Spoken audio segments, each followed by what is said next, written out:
সুপ্রিয় শিক্ষার্থী বন্ধুরা, টিপিসি মাস্টার ইউটিউব চ্যানেলে তোমাদের সকলকে স্বাগত জানাচ্ছি।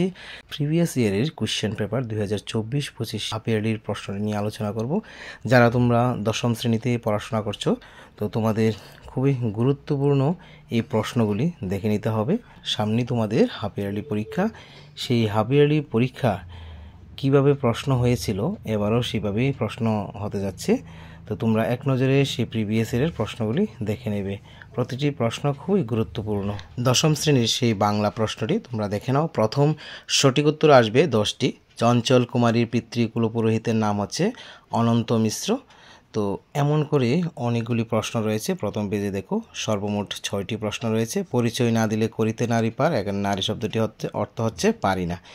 10টি থাকবে সঠিক উত্তর। পরের পেজে 7, 8, 9, 10 রয়েছে। এখানে নির্জন হাটে ছড়ানো থাকে, এগুলি উত্তর কি হবে তোমরা অবশ্যই তৈরি করে নেবে। তারপরে দেখো 10টি আসবে এক কথায় উত্তর। এই প্রশ্নগুলি তোমাদের জন্য। তারপরের পেজে দেখো এখানে 20 নম্বর অবধি এক কথায় উত্তর। তারপরে 2 মানের 5টি আসবে, কবিতা, গল্প, ছোট গল্প মিলে। তারপরে গ্রামার থাকবে। তবে একটা জিনিস মনে রাখবে, তোমাদের হাফ ইয়ারলি পরীক্ষার জন্য গ্রামারের বিভাগটা একটু অন্য ধরনের থাকবে। প্রি বোর্ড এবং বোর্ড ফাইনাল থাকবে অন্যরকম, কিন্তু সর্বমোট 36ই নাম্বার থাকবে। তো এখানে অনেকগুলি রয়েছে গ্রামার। দেখো নির্দেশ অনুসারে বাক্য পরিবর্তন করো এবং সন্ধি বিচ্ছেদ 3 + 3 এবং 6 এইভাবে আসবে, কিন্তু হাফ ইয়ারলি পরীক্ষাতে একটু অন্যরকম। তো প্রত্যেকটি গ্রামারের অথবা দিয়ে থাকবে, যেমন ব্যাস বাক্য সহ সমাস, সমাসে আবার সমাসবদ্ধ পদ ইত্যাদি থাকবে।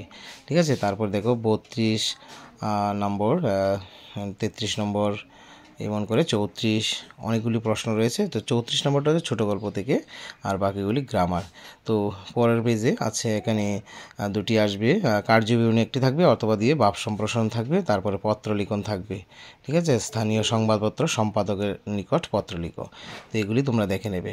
তো তারপরে শেষ প্রশ্নটি যেটি গল্প এবং কবিতা থেকে বড় প্রশ্ন 5-এর মান থাকবে। ঠিক আছে। আশা করি বুঝতে পেরেছো। প্রতিটি ক্লাসের প্রিভিয়াস ইয়ারের প্রশ্ন পেতে এই চ্যানেলটিকে অবশ্যই সাবস্ক্রাইব করে পাশে থেকো।